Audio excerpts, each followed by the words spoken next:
নমস্কার বন্ধুরা, আশা করি সবাই অনেক অনেক ভালো আছেন। আমরাও কিন্তু অনেক অনেক ভালো আছি। এই যে দেখতে পাচ্ছেন, সরস্বতী পূজার ব্লগ নিয়ে আপনাদের সামনে হাজির হলাম।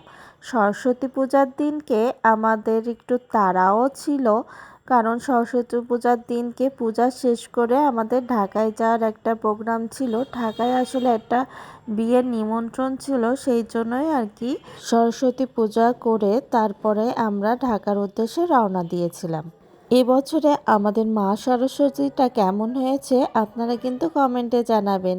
আমরা মা মেয়ে যে পছন্দ করে নিয়ে এসেছি আমাদের মা সরস্বতীকে। এই যে সকাল সকাল স্নান টান করে রেডি হয়ে এসেছি, তার আগেই মা লোক নিয়ে উপরে চলে এসেছে, কাজবাজ করছে।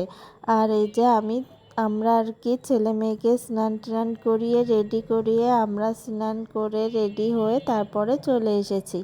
এই যে মেয়ে তো নাচছে পাশে আর কি, সরস্বতী পূজাতে সাউন্ড বক্সে গান চলছে, তাই শুনে আর কি মেয়ে নাচ করছে। আর তাছাড়া ঢাকায় যাবে, ঢাকায় যেয়ে একটু ঘোরাফেরা করবে, তার মধ্যে একটা অন্যরকম আনন্দ চলছে।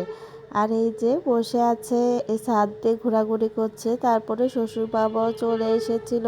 এই যে শ্বশুর বাবা, উৎপল কাকা আর আপনাদের দাদা ভাই মিলে একসাথে একটু গল্প টল্প করছিল।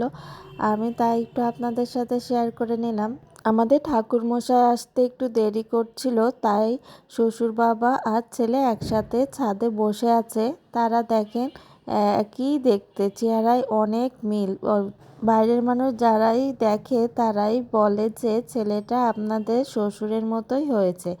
এই যে বলতে বলতে ঠাকুরমশাইও চলে এসেছে আর পূজাও শুরু হয়ে গিয়েছে।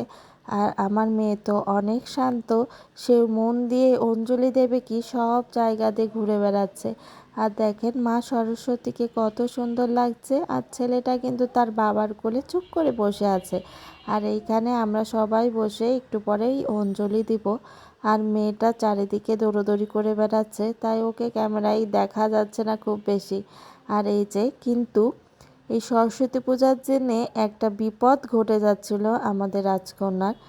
পূজা শেষ হলে আমরা এদিকে প্রসাদ গোছাচ্ছি আর ওদিকে প্রদীপ জ্বালানো ছিল।